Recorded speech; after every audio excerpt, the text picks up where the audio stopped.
Hello and welcome. In this session, we are going to take a Microsoft Exchange server with its mailboxes. We're going to migrate them directly into the M365 tenant.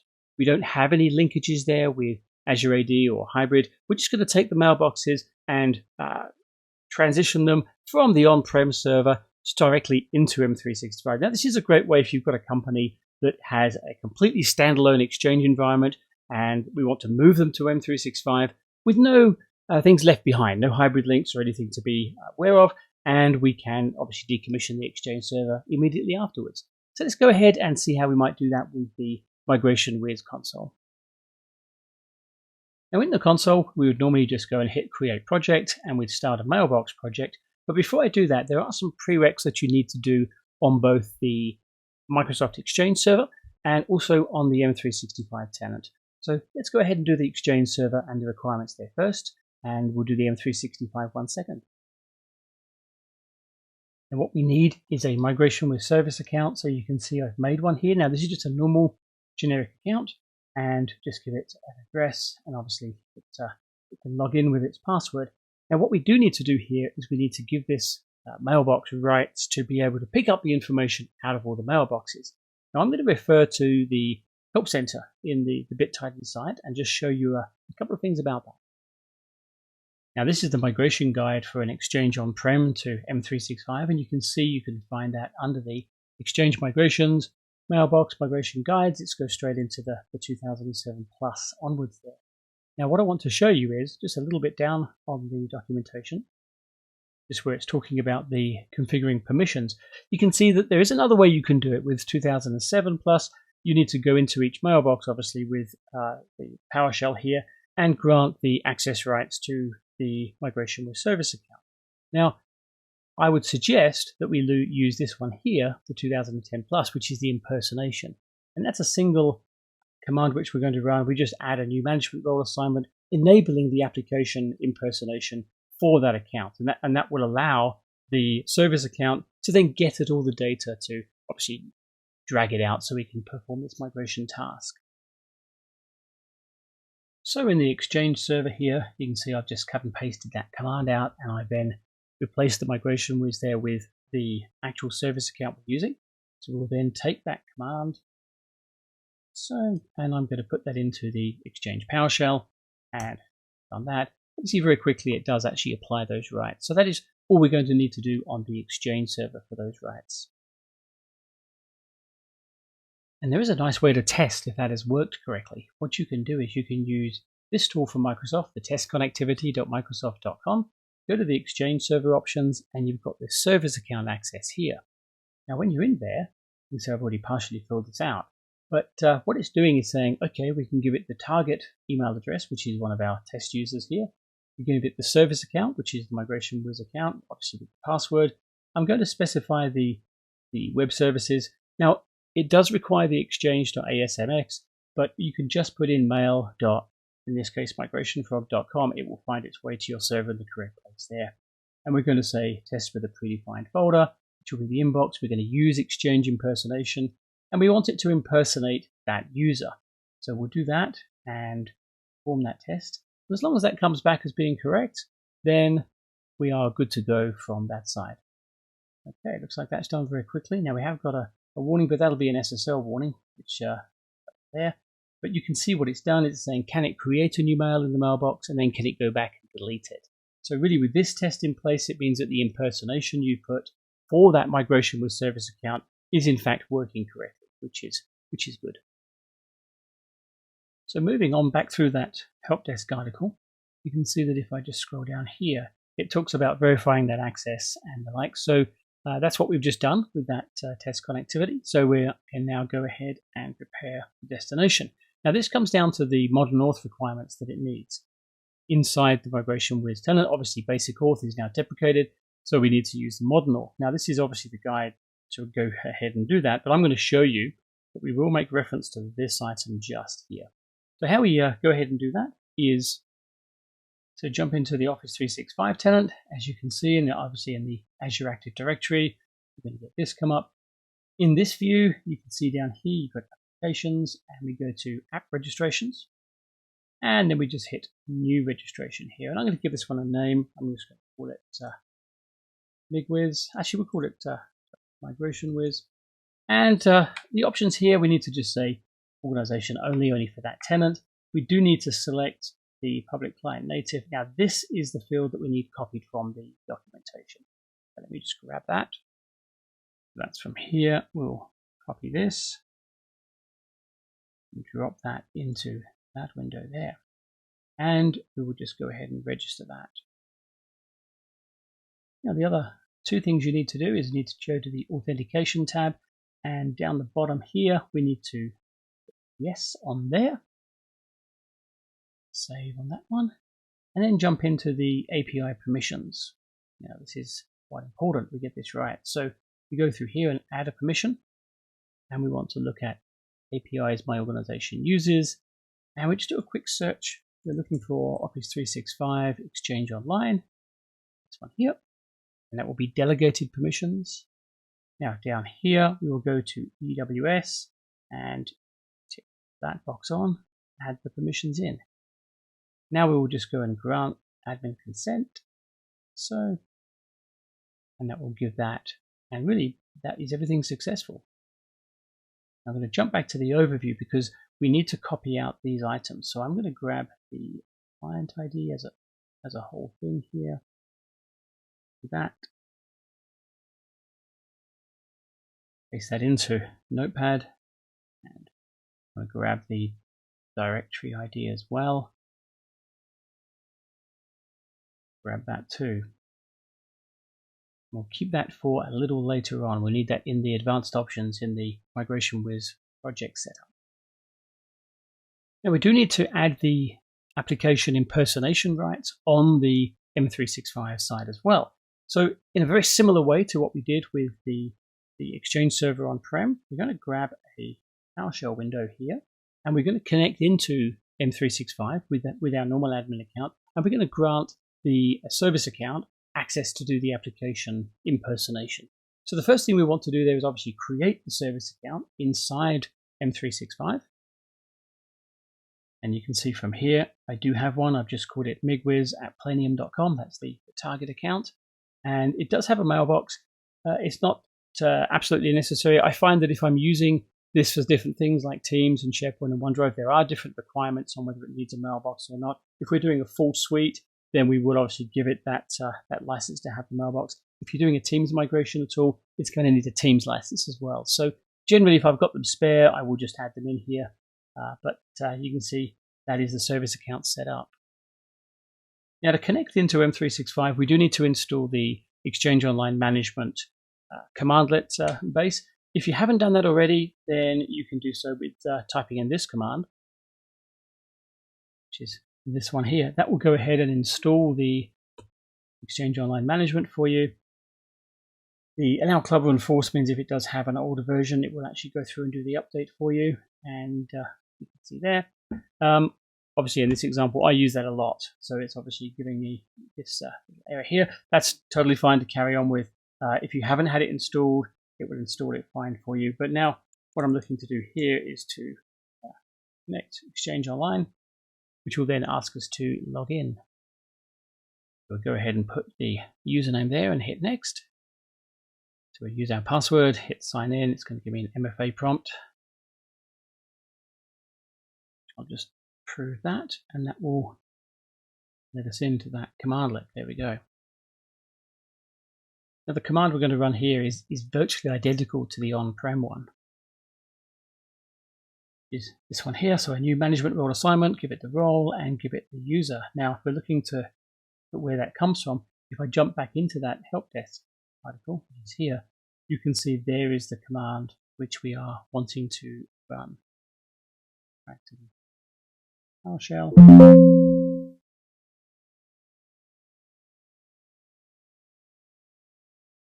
That, and you can see obviously very quickly it comes back, and we are good to go.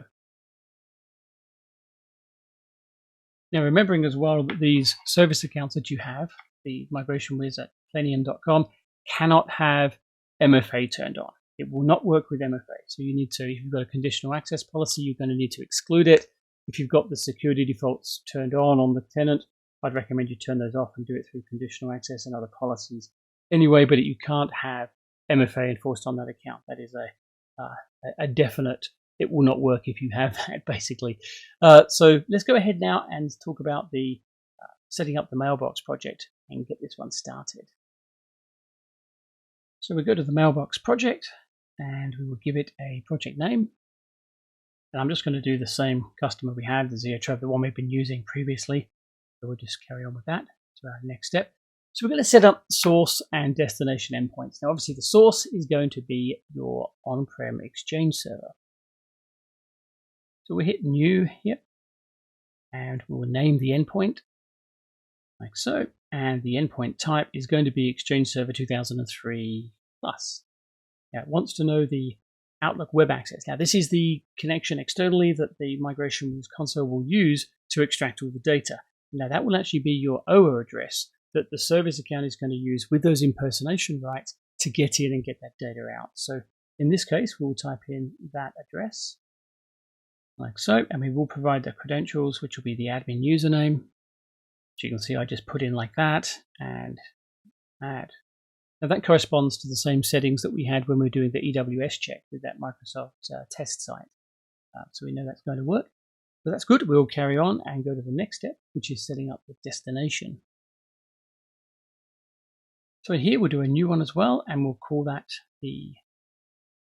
I've called it that. You might wonder why I've put this in here, but obviously we're using the same company name and the same set of credentials which we've had previously for this Zeotrove and Planium migration. So there is already an endpoint for M365 in this customer setup in the MigrationWiz console. I want to create a nice new one just to show you this coming in from scratch if you've not looked at the other sessions.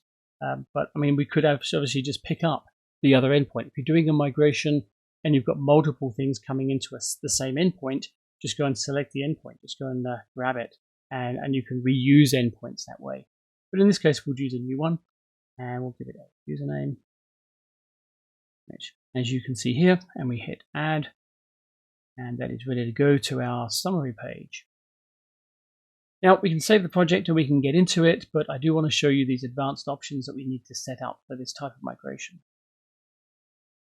I spoke before about the modern auth, what we need for the M365, and also that account impersonation too. So we need to make sure that those are correctly configured. So how we do that is we go into the advanced options here, and we're going to add some extra things into this.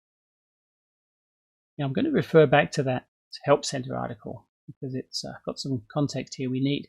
So when we're doing the modern auth for the M365, we need to put these items in. Now remember I saved those in the notepad, the application ID and the tenant ID in there for later on. Now these are what we're going to be using. So if we're enabling modern auth on the source, we use these two for the export and the import if we're using modern auth on the destination. So this is the one we want. I'm going to grab this one and put that into notepad and this one as well and just build those out. So I'll just do that quickly.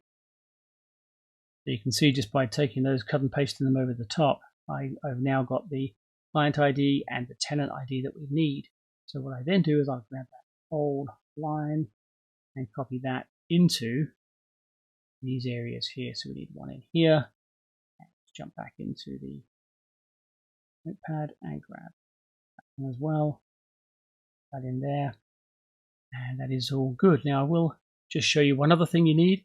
When you go to the source and destination, you need to make sure you tick this on.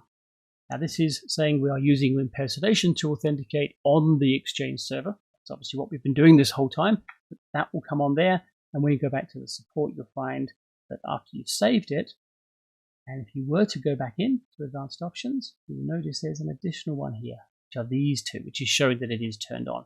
So this is obviously important that we need to have that done correctly. But once we save that, and then save the project, and we come back to our screen where we'd normally add items into the project. So with that, really the setup is completed. We're now ready to add our users in and start testing our migration. So obviously a number of ways that we can bring things in. We can do a quick add and type names in. We can do a bulk add from a spreadsheet. That's something I showed you in other videos at how to do that. It's really just two columns of the source and destination. But one of the nice things we can do on this type of project isn't auto discover.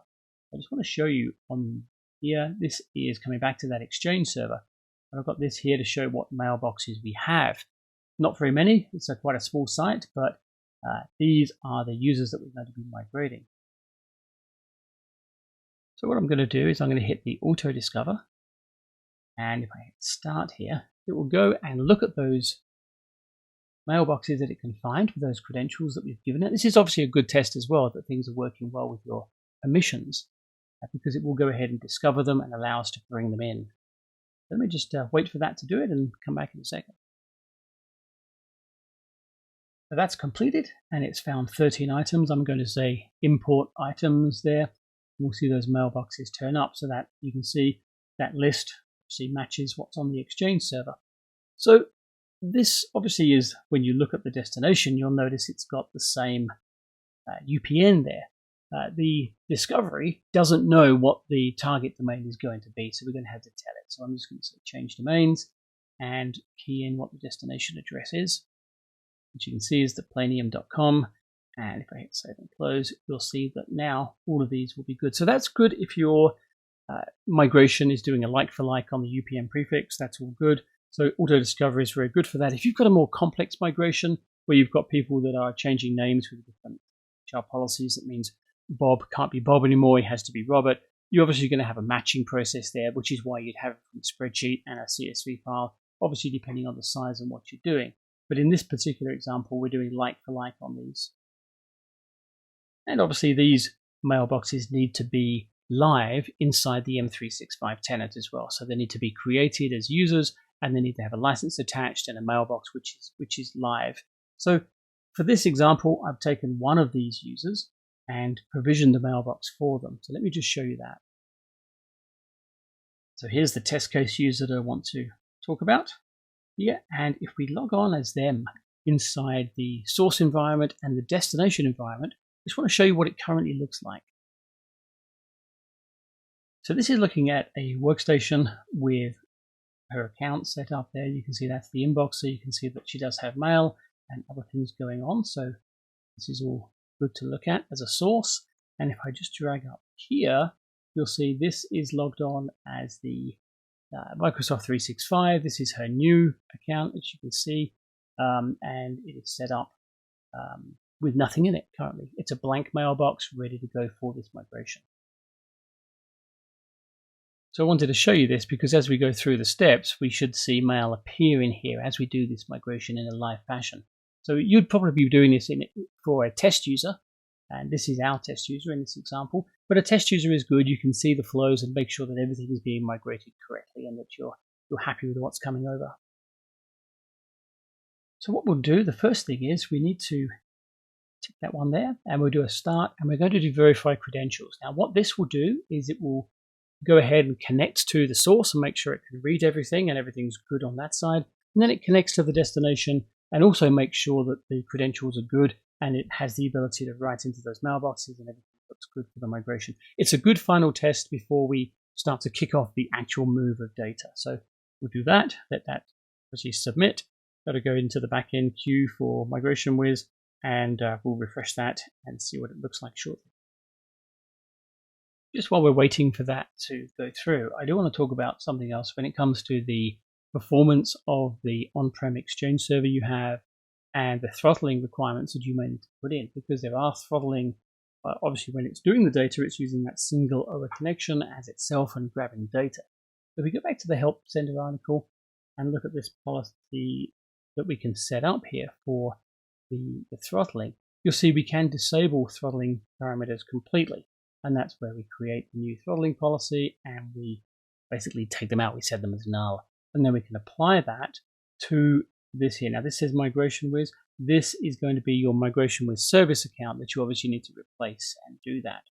So it really does depend on the performance you've got of your Exchange server. You might have a bank of them. You could have everything done correctly in terms of getting that data out. But sometimes throttling can be an issue. So remembering that you can do this, I would suggest that you just keep an eye on it, look at the server resources and make sure you're not maxing it out as you're dragging the data from it.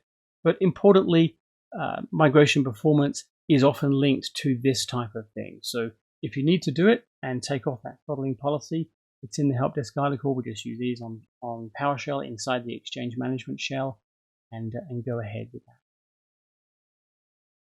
So we just refresh that and you can see it has completed verification. So it looks like we're good on both sides.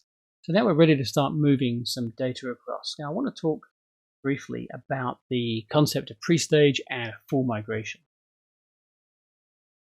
If we were to take account and we hit start, you can see you've got a pre-stage. Now what pre-stage does is, in a migration scenario, you might have a lot of data, so we don't want to say kick off a migration on a Friday night and have all of the data being copied at that point. What we want to do is we want to pre-stage all of the data, and if you've got lots of mailboxes, lots of accounts, we'll do it and say we're going to pre-stage. You can see one of the default things here is from 30 days ago. Now what that'll do is it'll pre-stage just the mail and everything from 30 days backwards, so that doesn't affect the mailboxes at all, doesn't delete anything or anything, which is good. And it will enable us to have everything pre-staged so that when we do the cutover on, say, a Friday night, we will just be copying the last 30 days of mail and all the other items in the mailbox. So the mailbox migration itself should run relatively quickly, because our huge mailboxes that we've been having in the background have spent however long a time you've done, maybe a couple of weeks, to get the migration up to that point, knowing then that your cutover is going to be nice and clean and tidy. So here you can see it's talking about license types. Now we haven't covered licenses yet, so this is a good opportunity to do this. You can see that it's saying that we don't have a license available to migrate Madeline's email. And I know for a fact that I have licenses in there, so really what is happening? What is going on here? So let me just jump back into the licensing structure and show you. Now if I go into here and licenses, it'll drop me into the MSP complete. And you'll see that I do in fact have these user migration bundles which were purchased to enable us to do mailbox migrations. Now the mailbox license itself, the core one, which just does mailboxes, we haven't purchased. We've done the UMB license instead. So what we need to do is we need to tell the system that we want to use a UMB license.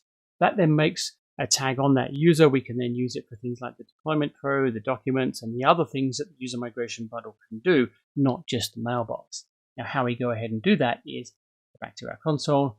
With this one tagged, we will say apply licenses, and we'll apply that user migration bundle license to Madeline's account. You can see we have 15 of them. It'll go down to 14. We'll hit apply, and it'll take a few minutes, but it will show up in here as being a yes. So that really is our tag to say we want to use the UMB bundle on this account. Now when that shows up for that customer in the back end, which is why we have the customer settings, what it will do is then allow us to use things like deployment pro and what have you from this UPN, because it ties that license in accordingly. You can see after a refresh, we've got a yes there. So now if I go and hit the pre-stage, that error will be gone, and it will tell us that it will be consuming one of the UMB licenses. You can see here the pre-stage, this is all good.